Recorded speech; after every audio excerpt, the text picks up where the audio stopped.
안녕하세요. 어렵고 딱딱한 지식을 쉽고 재미있게 정리해드리는 지식 퀸입니다. 흑수저 자녀부자 시리즈 4탄. 현명한 부모가 아이를 100억 부자로 만든다. 학원비에서 매달 10만 원을 아껴 주식을 사준다면 10년 후에 어떻게 될까? 1000만 원이 100배로 늘어나는 복리의 마법. 지난 영상에서는 흑수저 자녀부자 시리즈 3탄 1000만 원으로 아이를 100억 부자로 만드는 방법 2를 소개해 드렸습니다. 주요 내용은 크던 작던 우선 내 집을 마련하고 나서 자녀가 10살 정도가 되면 아이에게 1000만 원을 증여하고 그 돈으로 미국 주식을 사서 20년 이상 보유한다는 것이었습니다. 이 방법의 장점은 쉽고 간단하다는 데 있습니다. 종잣돈으로 1000만 원만 있으면 되기 때문에 평범한 사람들도 쉽게 시도할 수 있고 사고 팔지 않기 때문에 부수적으로 뒤따르는 스트레스가 없습니다. 아이 이름으로 증권 계좌를 만드는 방법이나 세금이 궁금하신 분들은 지난 2번의 영상을 참조해 주시고요. 지난 영상에서 아이 이름으로 된 증권 계좌가 없는 분들은 계좌를 만들고 현금을 증여하고 증여신고까지 꼭 하시라고 말씀드렸는데요. 다들 하셨다고 생각하고 흑수저 자녀부자 시리즈 4탄 현명한 부모가 아이를 100억 부자로 만든다를 시작하겠습니다. 첫째, 어떤 주식을 살 것인가? 아이 계좌이고 최소 20년을 가져가야 하니 복리의 효과를 최대한 누릴 수 있으면서도 망할 염려가 없는 기업의 주식을 사야 합니다. 지난 영상에서 나스닥 시가총액 상위 종목인 애플, 아마존, 마이크로소프트, 페이스북, 구글, 성장주의 대표주자인 테슬라, 그리고 나스닥 ETF인 QQQ 중에서 골라서 1000만 원어치를 사면 된다고 말씀드렸습니다. 참고로 나스닥 상위 종목들의 지난 10년간 수익률을 다시 한번 알아보겠습니다. 시가총액 1위인 애플은 지난 10년간 연 27%, 마이크로소프트는 24% 올랐고 아마존은 지난 10년간 연평균 33% 올랐습니다. 나스닥 ETF인 QQQ는 10년간 19% 올랐고 요즘 잘 나가는 테슬라는 연간 50% 이상 올랐습니다. 사는 비율은 개인이 정해야 하는데요. 최근 10년 수익률이 높았던 주식은 아마존과 테슬라입니다. 연간 20%보다 높은 수익률을 원하시는 분들은 이 주식들 위주로 사고 조금 더 안정적인 성향의 분들은 애플, 마이크로소프트, 구글, 페이스북, QQQ 위주로 사시면 됩니다. 주가의 등락에 전혀 신경 쓰지 않고 20년간 묻어두겠다고 생각하시는 분들은 나스닥 ETF인 QQQ를 사시면 됩니다. 그럼 이 주식들을 1000만 원어치 사서 20년간 보유하면 20년 후에는 과연 얼마로 불어나 있을까요? 우리의 목표는 물가 상승률, 즉 인플레이션을 큰 마진으로 이기는 것입니다. 연평균 물가 상승률이 2%라면 우리는 최소 20%의 수익률을 추구합니다. 계획대로 된다면 매년 18%의 초과 수익률을 얻을 수 있겠죠. 원금과 수익금을 합친 금액에 복리로 불어나기 때문에 20년 후에는 깜짝 놀랄 수익률을 기대할 수 있습니다. 현재 환율로 환산하면 1000만 원은 약 8,733달러입니다. 편의상 환율은 달러당 1145원으로 계산했는데 지금은 환율이 더 떨어졌죠. 하지만 환율은 계속 변하므로 여기서는 달러당 1145원으로 계산하겠습니다. 이 돈으로 주식을 사서 20년간 보유하고 수익률이 연간 20%라고 가정하면 20년 후에는 33만 4,800달러가 됩니다. 약 3억 8천만 원인데요. 자녀가 30살이 됐을 때 집을 사는데 보태주면 큰 도움이 되겠죠.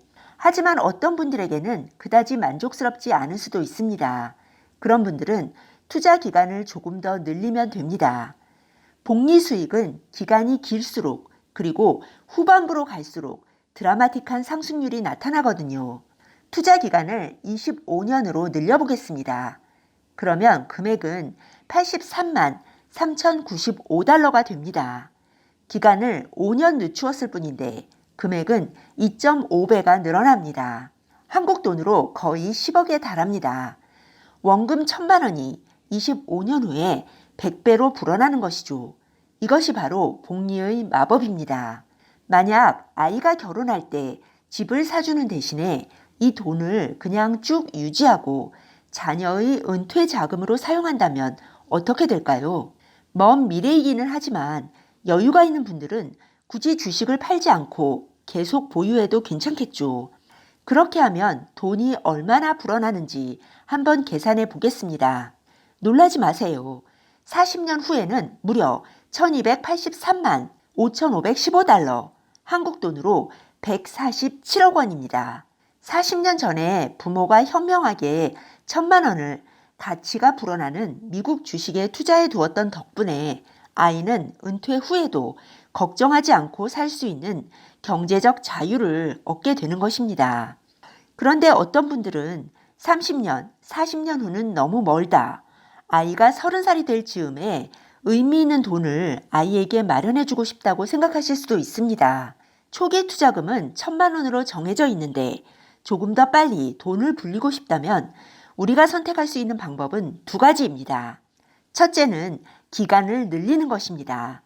조금 전에 설명해 드린 대로 투자 기간을 25년, 30년, 40년으로 늘리는 것이죠.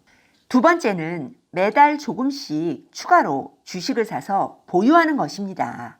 자녀가 미성년자일 경우에는 10년에 2천만 원까지 증여세가 면제되고 자녀가 성인일 때는 10년간 5천만 원까지 증여세가 면제되죠. 그러므로 자녀가 10살에 1,000만 원을 증여하신 분들은 자녀가 20살이 될 때까지 매달 10만 원 정도는 증여세 걱정 없이 주식을 추가로 사주실 수 있습니다.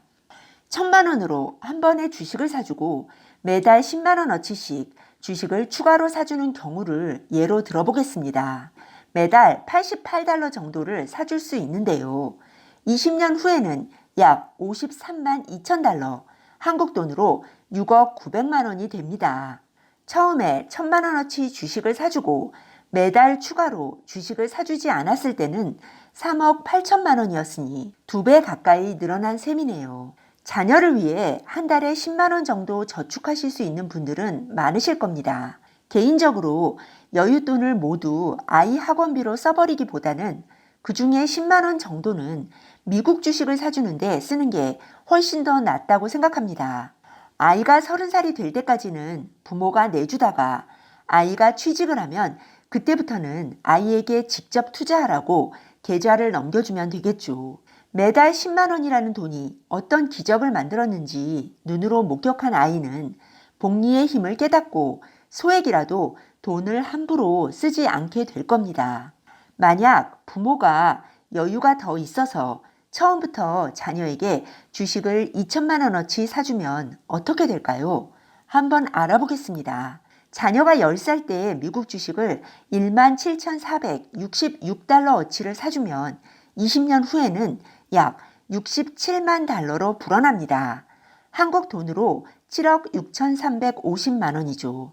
만약 여유가 더 있어서 처음에 주식을 2천만 원어치 사주고 매달 10만 원어치씩 더 사주면 어떻게 될까요? 20년 후에는 88만 6,747달러, 한국 돈으로 9억 8,800만 원이 됩니다. 몇 가지 주의하실 점이 있습니다. 첫째, 이 방법은 복리의 힘, 즉 시간에 투자하는 방법이므로 중간에 주식을 팔면 복리 효과가 크게 떨어집니다. 그러니 처음부터 무리하지 말고 어떤 일이 있어도 그냥 내버려 둘 수 있는 금액만 투자해야 합니다. 추가로 투자하는 돈은 여유가 없을 때는 중단하다가 여유가 생기면 다시 추가로 투자해도 되지만 처음에 투자한 1,000만 원은 절대로 중간에 팔면 안 됩니다. 둘째로 중간에 주식을 팔고 다른 주식을 사면 어떻게 될까요? 미성년 자녀의 이름으로 양도차익이 100만 원이 넘으면 부양가족에서 제외됩니다. 즉 100만 원 이상의 수익이 발생한 해에는 자녀가 연말정산 때 부양가족 공제를 받을 수 없는 것이죠. 게다가 팔면 양도세 22%까지 내야 하므로 자녀 명의의 주식은 되도록 팔지 않고 오래 가져가는 것이 좋습니다. 네, 오늘 들려드린 내용이 도움이 되셨다면 구독 버튼, 좋아요 버튼 꾹 눌러주세요. 그리고 알람 버튼도 꾹 눌러주세요. 지식퀸의 새 영상이 올라오면 제일 먼저 받아보실 수 있습니다. 감사합니다. 다음에 또 만나요.